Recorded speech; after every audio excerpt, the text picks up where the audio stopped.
Story: The Business Trip Betrayal. Chapter 1: Life on the Road. I always thought I had built the perfect balance in my life. A steady career, a marriage that seemed solid, and a future that looked bright. My name is Daniel. I'm in my mid-30s, and I work in IT consulting. The job is demanding, and it often requires me to travel. Airports, hotels, conference rooms, that became my second home. My wife Sarah knew this from the start. When we got married, she said she admired my drive, that she was proud of me for building a career. And for years I believed her. I thought our love was strong enough to handle the distance, the missed dinners, the lonely nights. We'd been married for 7 years. We didn't have kids yet, though we had talked about it. Sarah always said, "Let's wait until things settle down with your job. I don't want to raise a child alone while you're always away." That seemed fair to me. I trusted her completely. Looking back, maybe that was my first mistake. Chapter 2: Signs I Didn't Want to See. For the first few years, everything seemed fine. When I was away, we called every night.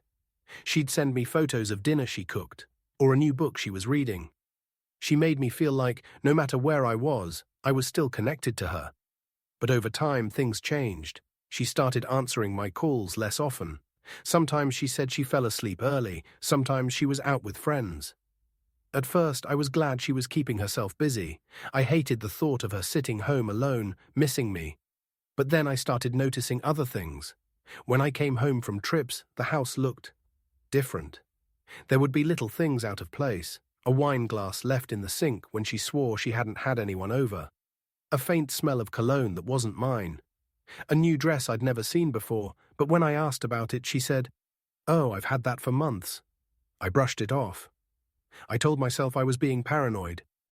I had read too many online stories about cheating and was letting my imagination get the better of me. I wanted to trust her.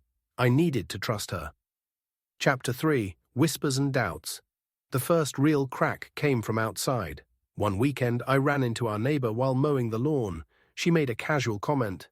"Sarah seems to be having a lot of company when you're away. Must be nice to have so many friends keeping her busy." Her tone wasn't malicious, more like a passing observation, but it burned into me. I asked what she meant, and she quickly waved it off, said she had just seen cars in the driveway, maybe Sarah's girlfriends. That night, I asked Sarah about it. She laughed. "What, I'm not allowed to have friends over while you're gone? You think I sit in the dark waiting for you?" She made me feel stupid for even asking, and once again I pushed it aside, but my mind kept replaying those words. A lot of company. Chapter 4: The Money Trail. The next red flag came from something I never expected: our bank account. I usually let Sarah handle day-to-day expenses. One evening, while filing some work reimbursements, I glanced through our joint account and noticed charges I couldn't explain. Upscale restaurants in the city, hotel bars. A charge from a boutique hotel. On a week I had been away. When I asked Sarah, she said she had gone out with girlfriends and they decided to splurge. The hotel bar. "Oh, Claire wanted to check it out. We didn't stay the night, don't be ridiculous." Her answers were quick, too quick. Still, I forced myself to believe her. Because believing the alternative meant facing a nightmare I wasn't ready for. Chapter 5: The Surprise Return. The truth finally came crashing down on a night I'll never forget. I had been scheduled for a week-long business trip in Chicago. My flight was delayed, and then the client cancelled last minute. Suddenly, I had the rare opportunity to surprise my wife. I didn't text her, didn't call her. I wanted to walk in the door and see her face light up. I parked quietly, carried my bag up the driveway, and unlocked the front door. The house was filled with soft music. Glasses clinked. Laughter, a man's laughter. My stomach dropped. I stepped into the living room, and there she was, Sarah, in a dress I had never seen before, sitting on the couch with another man, close enough that their knees touched. A bottle of wine between them, his hand on her thigh.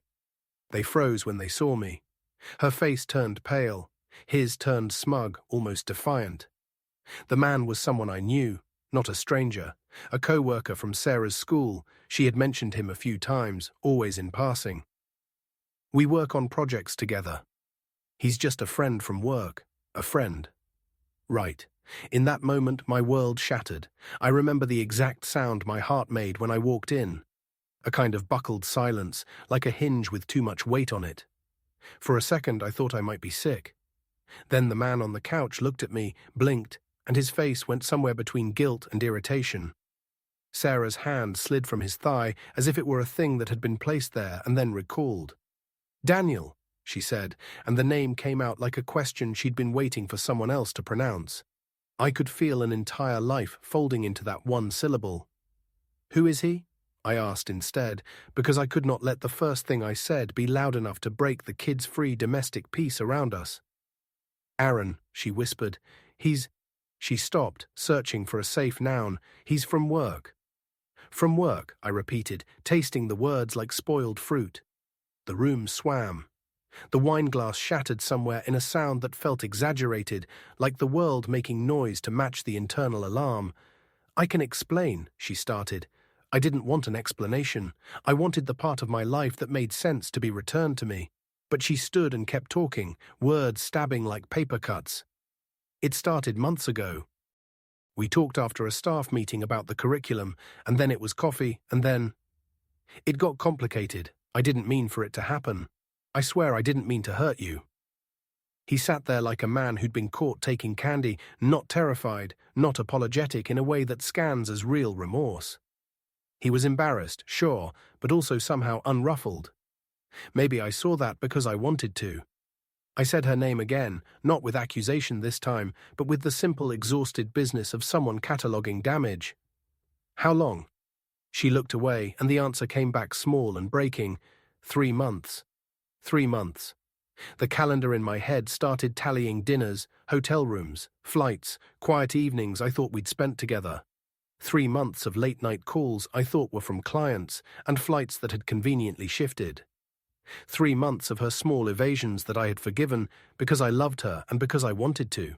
I sat down because I thought I would faint otherwise. I think the couch caught me in a way the floor wouldn't have. We spoke for hours and also for no time at all. There is a strange superpower you gain when your life is pulverized. You can move through crucial conversations with the calm of someone who has been anesthetized. We said things we'd both known and never said. She confessed the flirtations, the walks, the dinners. He had been a listener, she said, someone who made her feel noticed. She said she felt lonely when I was gone. She said she was sorry. She said she didn't know how to stop. I told her I was leaving. I meant it, and I didn't mean it.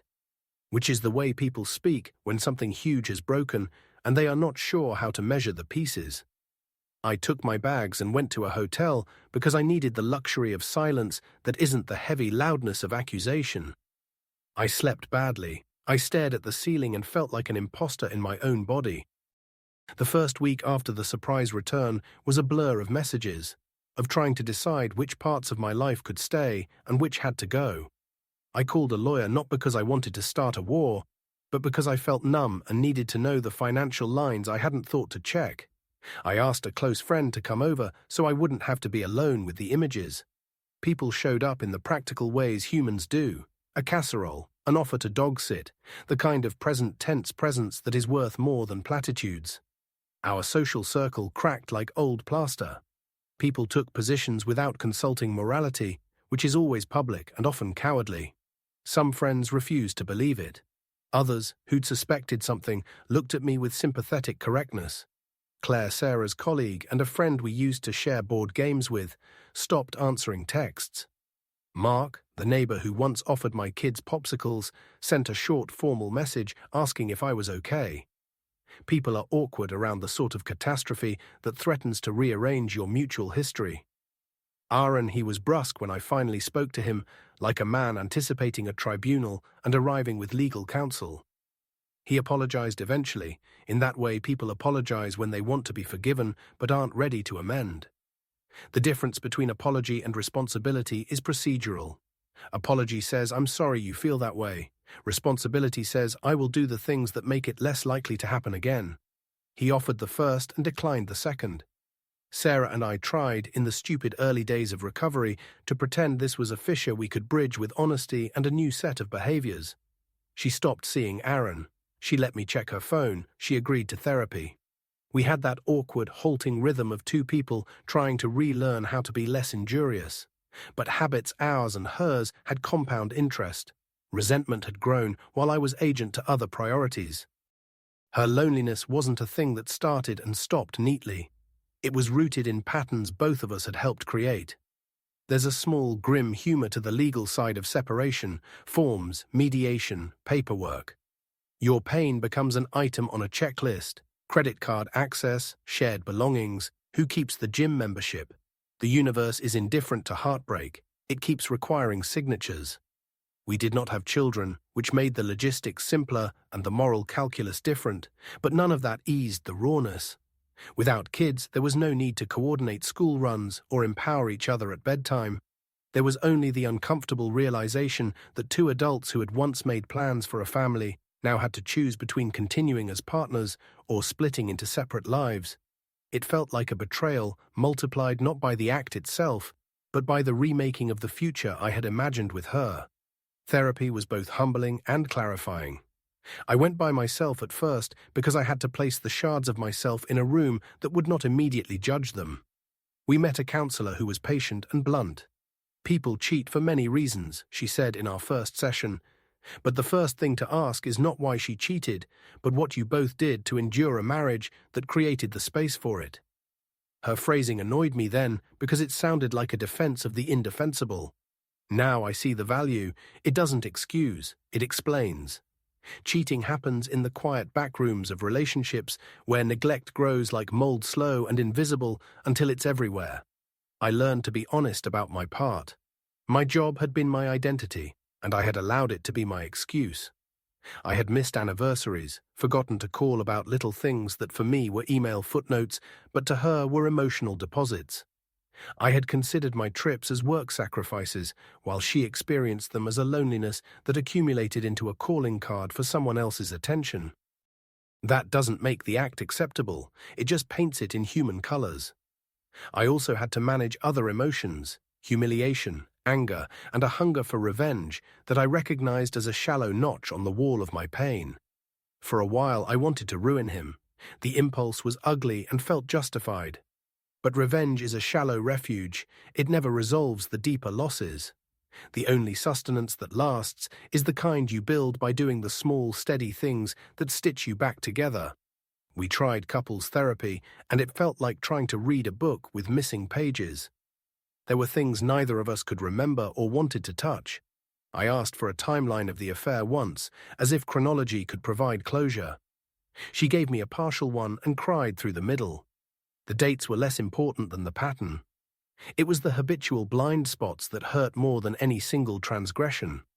There were practical consequences on the professional front too. Aaron took a leave of absence not long after. The rumor mill did its work, and the school administration quietly shuffled people and rearranged schedules. Claire, who'd been close to Sarah, took a step back. It's astonishing how quickly people reconfigure themselves after trust is broken. Some friendships didn't survive the rearrangement, others found new, stranger equilibria. I pressed forward largely because idle misery is corrosive. I started running again, the rigid metric of miles and times offering a small sense of control.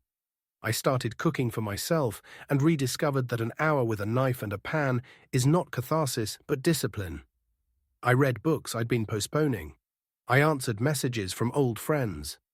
The life you rebuild is often the accumulation of small acts. A call returned, a class attended, an apology made and timed without expecting the world to change in that instant. Dating felt absurd at first. The notion of being seen by someone new when you still carried the brand of a recent betrayal was humiliating. But human beings are social creatures. Curiosity eventually pushes you back into rooms full of strangers. The early dates were awkward and small, but they were also safe experiments in what it felt like to be liked for something other than your past hurt. I learned to say early on that I had been cheated on, because obfuscation felt worse than honesty. People react in various ways. Some run, some stay and become sensitive, some are curious and tender. It's a filter and an education. Over time, anger softened into a kind of wry melancholy. Not forgiveness exactly, but a boundary that allowed life to continue. I learned to have compassion for my own stupidity and my own failings while maintaining clarity about what I would accept. I learned that forgiveness could be a private instrument for my own peace, rather than a gift for the other person. There were moments of bitter comedy. At a mutual friend's house party months later, I watched Sarah from across the room, someone in a dress that used to make me think of summers, a laugh I recognized like a track I'd played 1,000 times. I felt the old muscle of longing and let it pass without acting. It felt like a small victory, not because I was noble, but because I decided I would not center my life around reenacting hurt. People asked me if I regretted staying so long after the affair came out. The question always seems posed as if there is a clear moral to extract. In truth, I both regret and do not. I might have left earlier, spared myself months of anxiety, faded friendships, and bureaucracy. But leaving too quickly might have been selfish in a different way, an abdication to spite rather than care. I stayed because I wanted to process, to be measured rather than theatrical.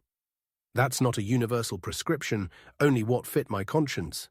Some things, however, are clean. Aaron left town within the year.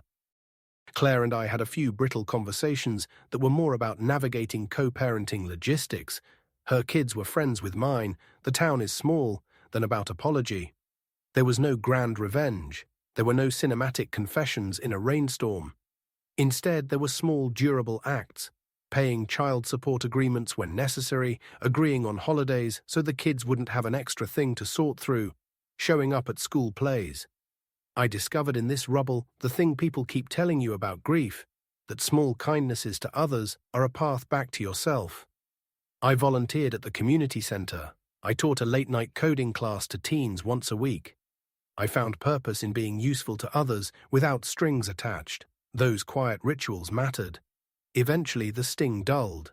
Not entirely. Memory is not an eraser, but a texture. I still remember the way the couch felt when I found them, the smell of wine, the raw images. They crop up like news headlines.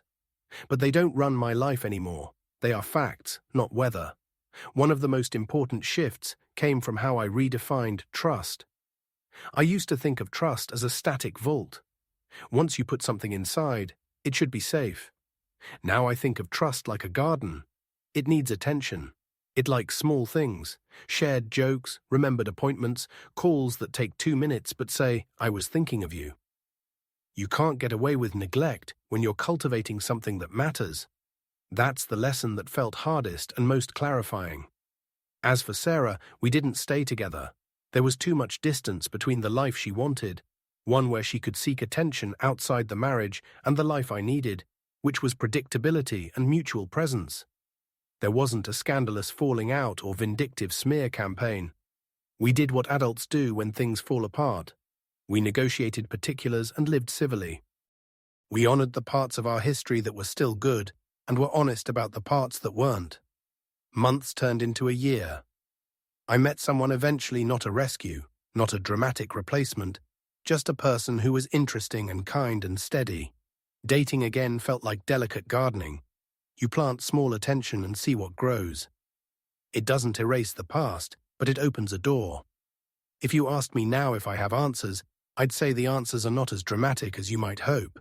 There are no clean formulas for preventing betrayal, but there are habits that lower the probability.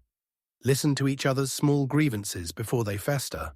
Don't outsource your intimacy to convenience. Show up for the tedious things of life. The big gestures feel heroic, but are often less important than remembering to ask, "How was your day?"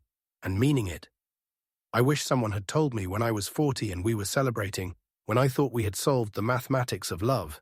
That marriage is not a trophy you win and then stop caring for. It is a craft, a daily sculpture. You visit it every day, or you risk the curious, insidious erosion of 2 lives. To anyone reading this from that horrific, narrow place where late-night suspicion becomes morning-proof, collect facts if you must, but focus on being decent to yourself. Reach out for counsel. Don't let revenge become your story, and remember, it is possible to recover. It is possible to go on and to build something new that is kinder, more aware, and less neglectful. I still think of the house sometimes. How a sofa used to be evidence of a life built together, and how it became the site of proof that our imaginations had been wrong. That image is painful and useful.